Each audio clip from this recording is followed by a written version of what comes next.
Hello नमस्कार दोस्तों, मैं नितिन वालिया। ईवीएस पेडागोजी का चैप्टर नंबर फर्स्ट आज हम डिस्कस करेंगे, जिसका नाम है पर्यावरण शिक्षण का अर्थ, मीनिंग ऑफ एनवायरमेंटल टीचिंग। बहुत ही महत्वपूर्ण टॉपिक है सी टेट के एग्ज़ाम के लिए।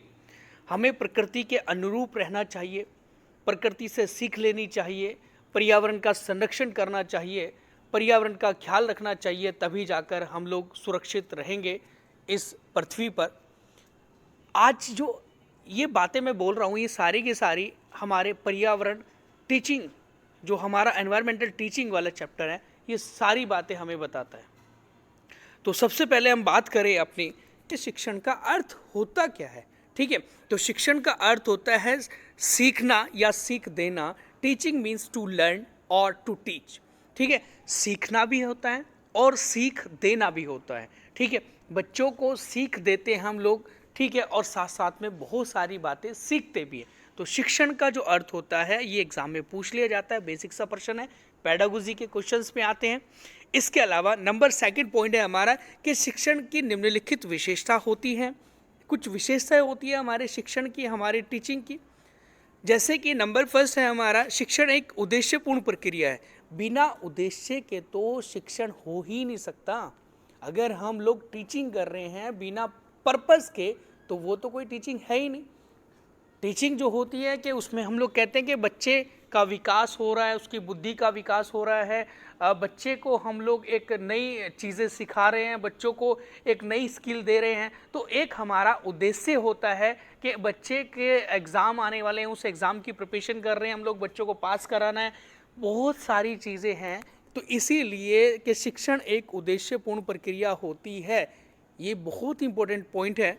नेक्स्ट है, शिक्षण औपचारिक और अनौपचारिक दोनों हो सकती है। ध्यान रखेंगे, टीचिंग जो होती है हमारी फॉर्मल और इनफॉर्मल दोनों हो सकती है। कैसे कि अगर आज मैं एक क्लास के अंदर, ऑफलाइन क्लास के अंदर पढ़ा रहा हूँ, तो ये एक बच्चों के साथ में मैं रूबरू हूँ, बिल्कुल उनके सामने हूँ, ये मेरी एक फॉर्मल टीचिंग है। मतलब एक शिक्षण हमारा जो है वो औपचारिक रूप से है। और अगर ऑनलाइन क्लासेस होती हैं, बच्चा ऑनलाइन क्लासेस ले रहा है हमसे, तो यहाँ पर क्या होता है कि ये वाली जो टीचिंग है वो अनौपचारिक है। तो दोनों प्रकार से बच्चों को सीख दी जा सकती है, बच्चों को सिखाया जा सकता है। तो शिक्षण एक औपचारिक और अनौपचारिक दोनों प्रकार की प्रक्रिया है। नंबर नेक्स्ट पॉइंट है हमारा, शिक्षण में विभिन्न कौशलों का समावेश होता है। शिक्षण के अंदर, टीचिंग के अंदर कई सारी स्किल्स इंक्लूड होती है। जैसे कि मैं बात करूं कि बोलने की स्किल होती है। अगर अच्छा बोलना आता है, किसी को अच्छी बोलने की स्किल है किसी के पास में, तो बच्चे को अच्छे से सिखाया जा सकता है। ठीक है, वो टीचिंग बहुत ज़्यादा एक इफ़ेक्टिव हो जाएगी। इसके अलावा कि अगर हमारे अंदर या टीचिंग कराते समय एक स्किल हमारे अंदर है, जैसे समझाने की, एक अच्छा प्रैक्टिकल देने की स्किल है, हमारे अंदर एक बात करने की अच्छे से समझ है, तो ये क्या है कि इसके अलावा भी बहुत सारी स्किल होती है। ठीक है ना, जैसे कि अगर हम लोग पहले से किसी चीज़ में परिपूर्ण है, तो वो भी एक प्रकार की स्किल होती है। तो जो क्या होता है कि शिक्षण में विभिन्न कौशलों का समावेश होता है। ये पॉइंट भी ध्यान रखेंगे, इंपॉर्टेंट पॉइंट है। नेक्स्ट पॉइंट हम लोग देखेंगे कि शिक्षण कला व विज्ञान दोनों है। शिक्षण के अंदर आर्ट भी है और एक साइंस भी है। जब टीचिंग कराई जाती है, खासकर एनवायरनमेंट के अंदर, तो साइंस है, ठीक है, और कला भी है ना, एक आर्ट भी है। तो ध्यान रखेंगे, शिक्षण कला व विज्ञान दोनों है। नेक्स्ट पॉइंट है, ईवीएस पेडागोजी के अंदर पर्यावरण शिक्षण के अर्थ में हम लोग देख रहे हैं कि पर्यावरण शिक्षण का अर्थ क्या होता है। ठीक है, थॉमसन के अनुसार पर्यावरण ही शिक्षण है, एनवायरनमेंट ही टीचिंग है, और शिक्षक का कार्य छात्र को उनके अनुसार बनाना होता है। ठीक है, तो जो हमारा शिक्षक है, शिक्षक का जो कार्य होगा वो छात्र को उनके अनुसार बनाना है। उनके अनुसार किसके? जैसे कि वो बनना चाहते हैं। जैसे बच्चा है हमारा, बच्चे अभी सीख रहा है, ठीक है, बच्चा धीरे धीरे पढ़ रहा है, तो उसमें क्या है कि उसके अनुसार ही बच्चे को हमें ढालना है कि धीरे धीरे उसे हमें एक बेहतर एक स्टूडेंट्स या एक बेहतर इंसान के रूप में उसे बनाना है। तो इसीलिए जो थॉमसन ने बताया है कि पर्यावरण ही शिक्षण है और शिक्षक का कार्य छात्र को उसके अनुसार बनाना है। ठीक है, तो ध्यान रखेंगे, पर्यावरण शिक्षण का अर्थ है, बड़ा महत्वपूर्ण है। नंबर नेक्स्ट है, पर्यावरण शिक्षण का महत्व हम लोग देखेंगे, इंपॉर्टेंस क्या है। Importance of environmental teaching. पर्यावरण शिक्षण का महत्व जो है, सबसे पहला पॉइंट इसके अंदर आएगा कि पर्यावरण शिक्षण के द्वारा हम पर्यावरण को संतुलित रख सकते हैं।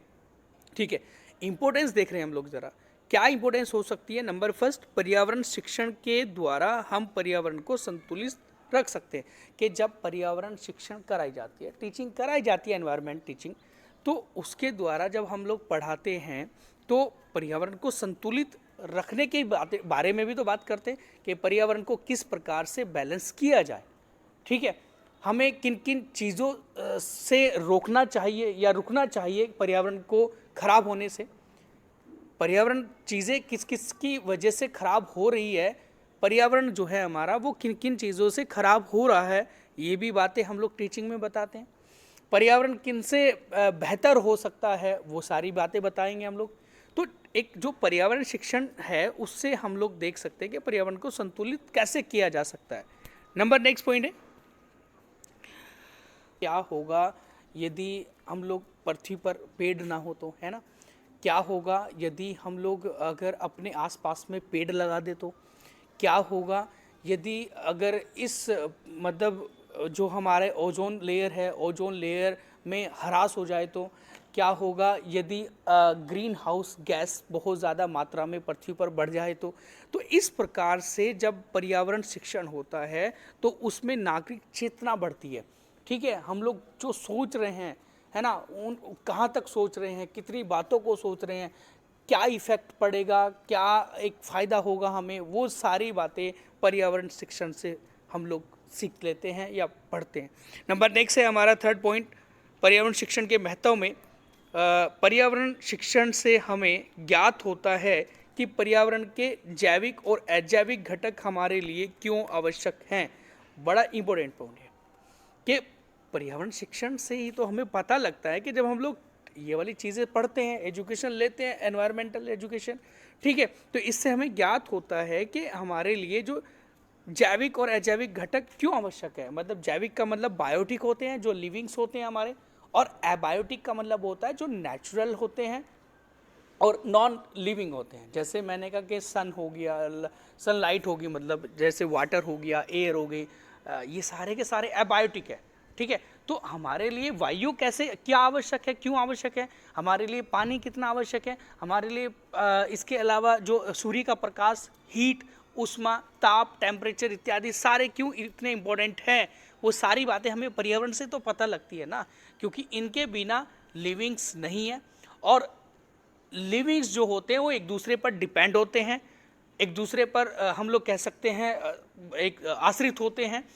जैसे मैंने कहा कि जैसे हम लोग पारितंत्र के घटक के अंदर पढ़ेंगे कि कुछ जैविक घटक होते हैं हमारे, जिसमें हमारे जैसे कहते हैं कि उत्पादक होते हैं, प्रोड्यूसर होते हैं, प्लांट जिसे कहते हैं हम लोग, प्लांट पर डिपेंड होते हैं हमारे first consumer, and first consumer पर डिपेंड होते हैं सेकंड कंज्यूमर, सेकंड कंज्यूमर पर, और थर्ड कंज्यूमर जो डिपेंड होते हैं वो फर्स्ट एंड सेकंड पर होते हैं।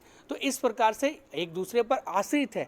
ठीक है, और ये हमारे पर्यावरण को बैलेंस भी करते हैं। तो इसीलिए कहा जाता है कि किस प्रकार से एक जैविक और अजैविक घटक हमारे लिए आवश्यक होते हैं। ये सारी चीज़ें हमें पर्यावरण शिक्षण से तो पता लगेगी ना। ठीक है, ये इंपॉर्टेंट है, बहुत बढ़िया। नेक्स्ट पॉइंट हम लोग देखें, पर्यावरण शिक्षण के उद्देश्य। ठीक है, objectives of environmental teaching, important point है। ठीक है, अभी हमने देखे हैं महत्व क्या था पर्यावरण का, एग्जाम में पूछे जाते हैं, इसके प्रश्न जो होंगे वो हम लोग अपनी नेक्स्ट वीडियो में लाएंगे, जो चैप्टर नंबर फर्स्ट हम लोग करा रहे हैं फिलहाल। तो पर्यावरण शिक्षण के उद्देश्य, ऑब्जेक्टिव ऑफ एनवायरमेंटल एजुकेशन, पियाजे के अनुसार, है ना, पियाजे आपने सुना होगा, बड़ा एक वैज्ञानिक रहे हैं। ठीक है ना, तो पियाजे के अनुसार बच्चे दुनिया के बारे में अपनी समझ का सर्जन करते हैं। बच्चे जो होते हैं दुनिया के बारे में अपनी समझ का सर्जन करते हैं, दुनिया के बारे में सोचते हैं, अपने अपने हिसाब से सोचते हैं कि किस प्रकार से दुनिया चल रही है, क्या कहाँ पर क्या चीज़ है, क्या किस तरीके से कार्य चल रहे हैं, वो सारी चीज़ें पियाजे ने बताया। तो यहाँ पर हम लोग देखेंगे पर्यावरण शिक्षण के उद्देश्य में,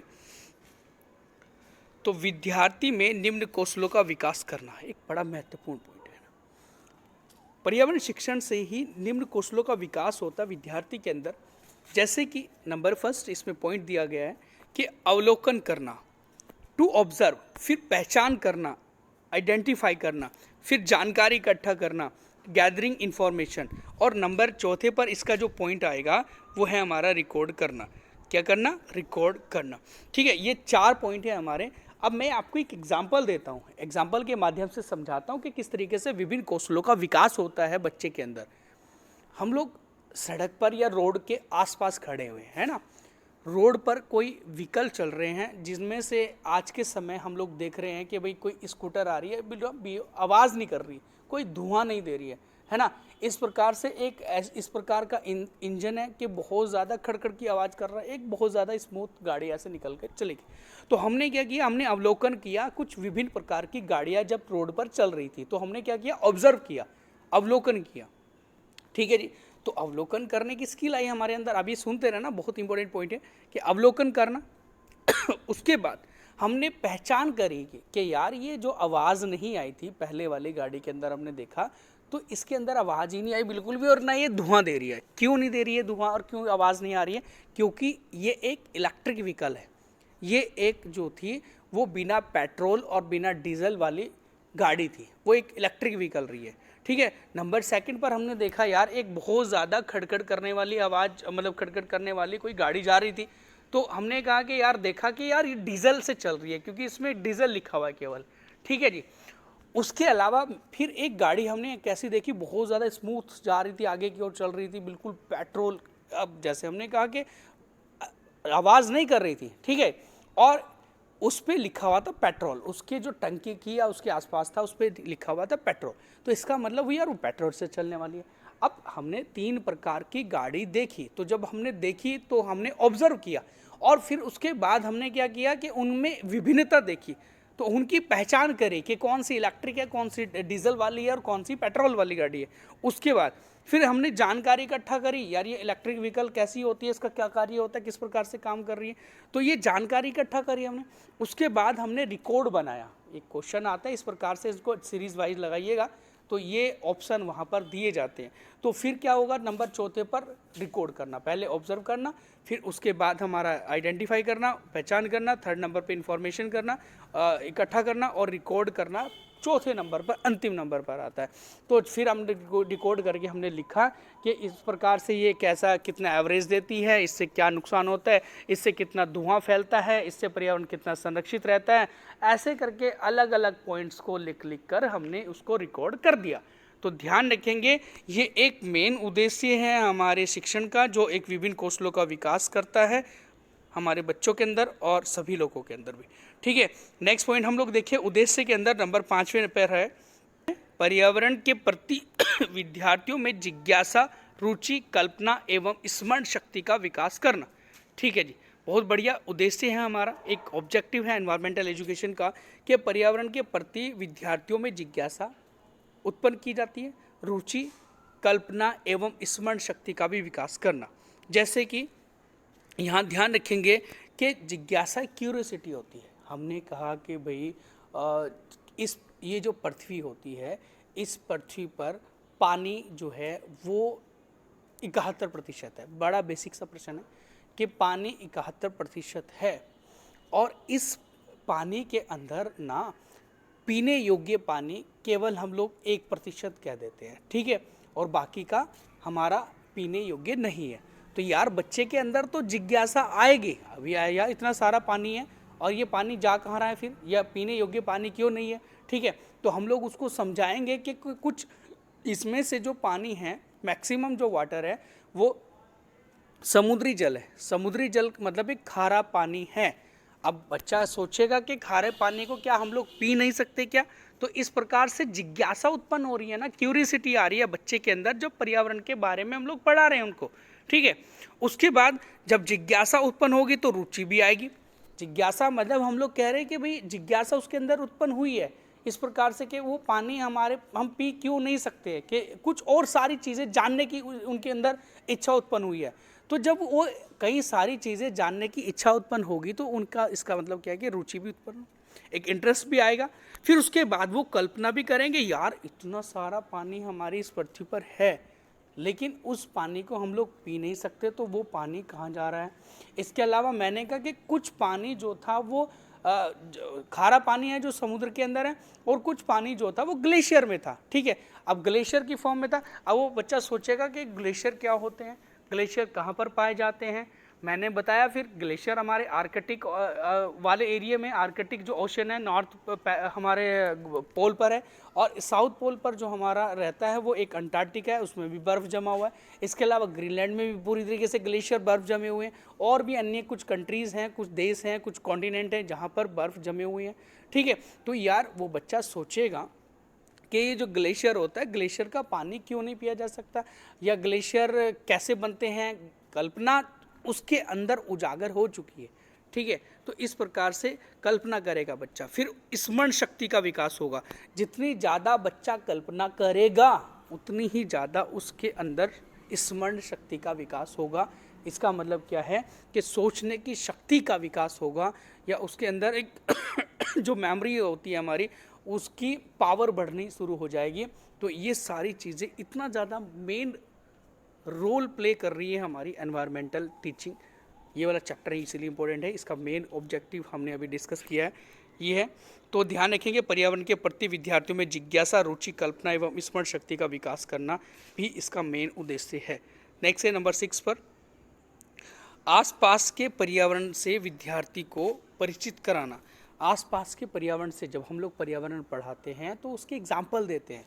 एग्जाम्पल ये देते हैं कि यार अभी देखो कि हमारे आसपास में, हमारे पड़ोस में, हमारे देश में इतना ज़्यादा कार्बन उत्सर्जित हुआ है, जिसकी वजह से वहाँ पर इस प्रकार की बहुत ज़्यादा एक ग्लोबल वार्मिंग हो देखने को मिली है इस देश के अंदर या इस जगह के अंदर।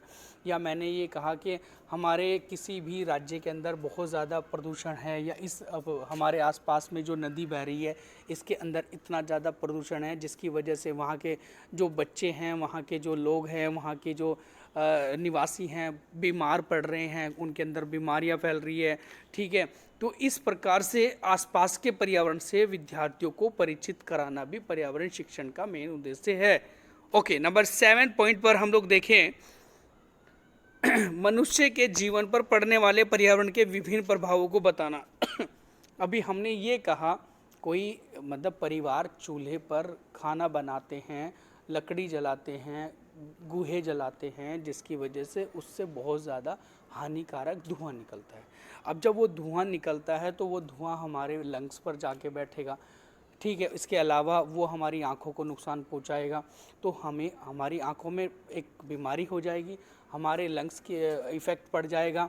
इसके अलावा अगर कोई एक प्रदूषित पानी पी लेता है तो प्रदूषित पानी पीने से बहुत सारे रोग हो जाते हैं, जैसे पायरिया हो जाता है, जैसे मलेरिया हो जाता है, काला आज़ार हो जाता है ना। इसके अलावा निंद्रा रोग हो जाता है, स्लीपिंग सिकनेस हो जाता है, पोलियो हो जाता है, इत्यादि ऐसे बहुत सारी बीमारी हैं जो पर्यावरण के खराब होने से हमें मनुष्य को बहुत ज़्यादा नुकसान पहुंचाती है। तो इसीलिए मनुष्य के जीवन पर पड़ने वाले पर्यावरण के विभिन्न प्रभावों को बताना भी पर्यावरण शिक्षण का मेन उद्देश्य है।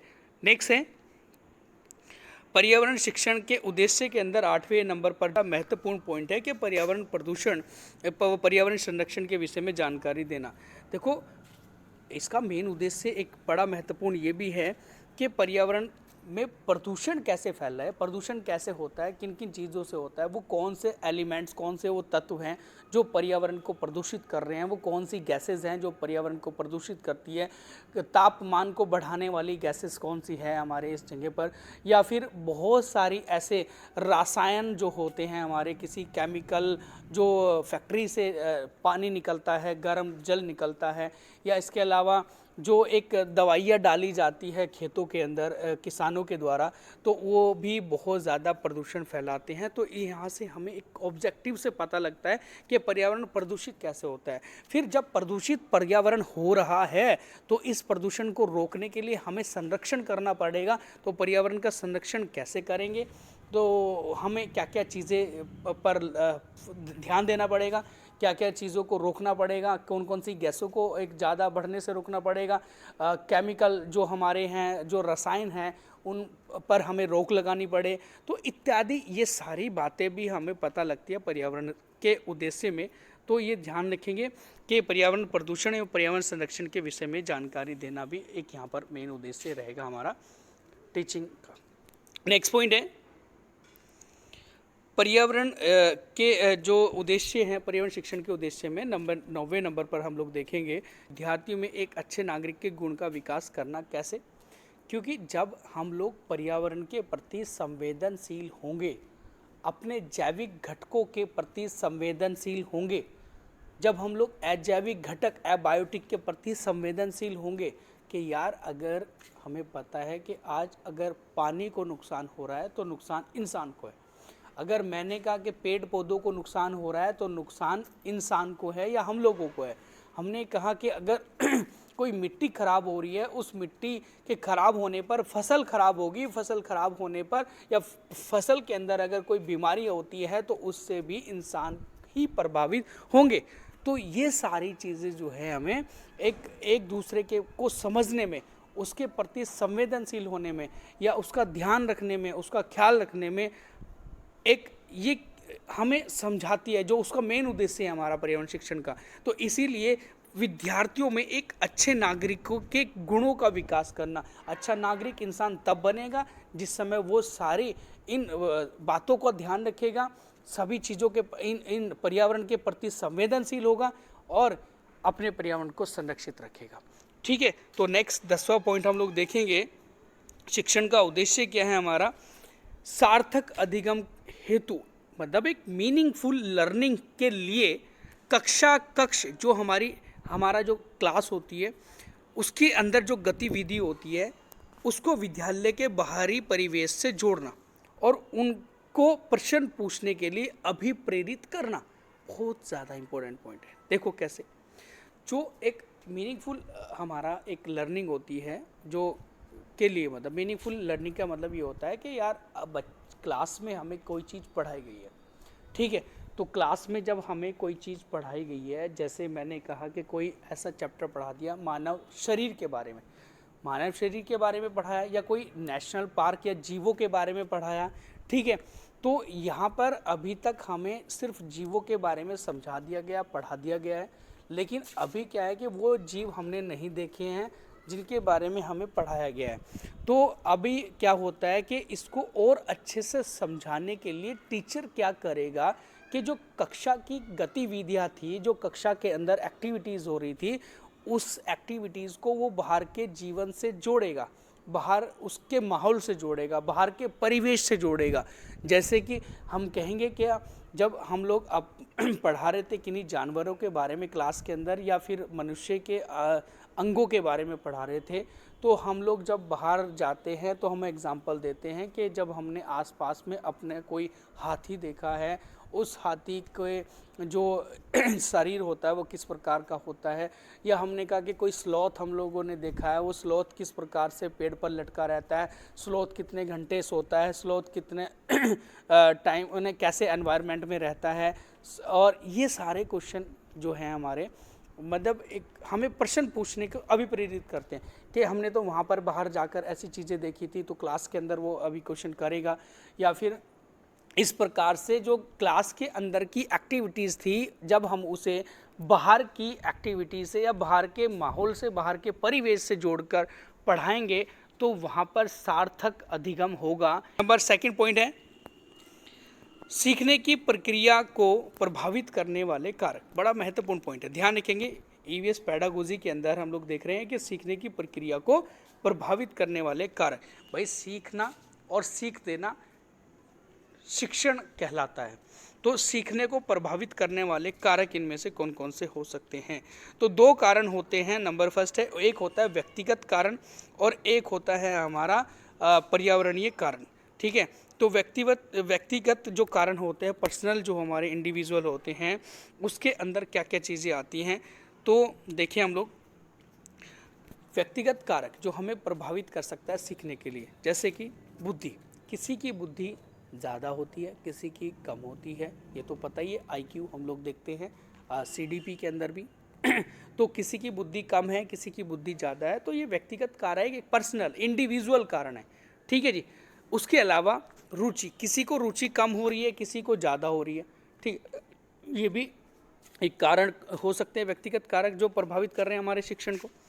इच्छा, किसी की इच्छा ज़्यादा है, किसी की कम है। दृढ़ता, एक संकल्प, एक जिसे कहते हैं कि हमारे एक जिसे हम लोग कर सकते हैं। ये कोई कह रहा है कि कर लेंगे, एक कह रहा है कि कर नहीं सकते, है ना, ये दृढ़ता है। परिपक्वता, कि किसके अंदर मैच्योरिटी है, परिपक्वता है, एक जल्दी परिपक्वता किसी के अंदर आती है, किसी के अंदर नहीं आती है, ठीक है, तो वो भी प्रभावित करती है हमारे पर्यावरण शिक्षण के इसमें व्यक्तिगत कारक में आती है। उसके अलावा मैंने कहा कि अभिप्रेरणा, है ना, तो जो अभिप्रेरणा होती है हमारी, जो मोटिवेशन होता है, वो भी एक व्यक्तिगत कारण होता है। हमारे अंदर से अभिप्रेरणा, हमारे अंदर से एक मोटिवेशन आता है कि इस कार्य को मुझे करना है, ठीक है।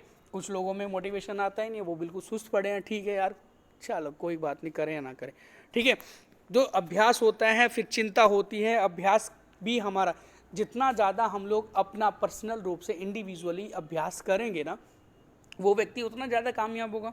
जितना ज़्यादा कोई व्यक्ति चिंता कर रहा है, उस स्ट्रेस ले रहा है, टेंशन ले रहा है, तो भाई वो तो पीछे रहेगा ही ना उस व्यक्ति की कंपेयर में जो एक आराम से खुले माइंड से पढ़ाई कर रहा है, ठीक है।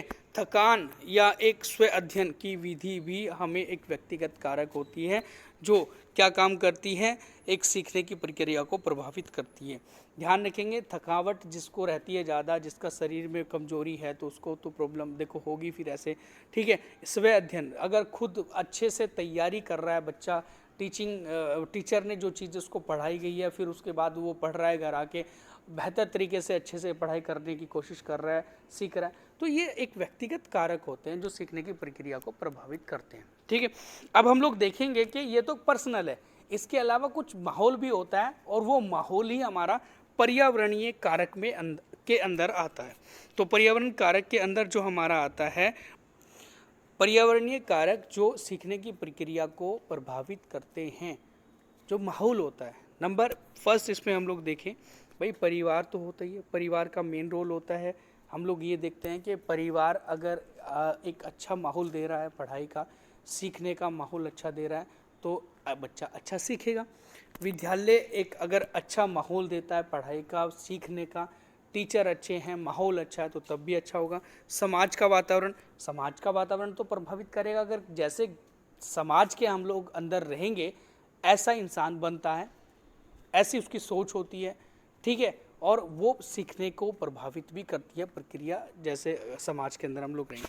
कक्षा का वातावरण, कक्षा में हमारे जो विद्यार्थी हैं, हम लोग कहते हैं कि सारे अच्छे खासे हैं, सीखने में रुचि रखते हैं, और किसी भी चीज़ को जल्दी सीख लेते हैं, और सभी एक दूसरे के साथ सहयोग करके सीखते हैं, तो बच्चा जल्दी सीखेगा। और अगर इस प्रकार के उनके अंदर गुण नहीं होंगे, तो बच्चा नहीं सीख पाएगा। तो ये भी ध्यान रखेंगे। शिक्षक का व्यक्तित्व, जो एक शिक्षक का व्यक्तित्व होता है हमारा, वो भी एक पर्सनैलिटी जो टीचर की होती है, किस प्रकार की है, बच्चे को किस प्रकार से सिखा रही है, और उसके अलावा कैसे किस प्रकार से एग्जाम्पल दे पा रही हैं, हर चीज़ें इम्पोर्टेंट रोल प्ले करती है शिक्षण को, मतलब हम लोग कह सकते हैं सीखने की प्रक्रिया में। लेकिन अगर सीखने की प्रक्रिया प्रभावित हो रही है ना, तो उसमें बहुत सारे फैक्टर हो सकते हैं, जिनको अभी हम लोग डिस्कस कर ही रहे हैं।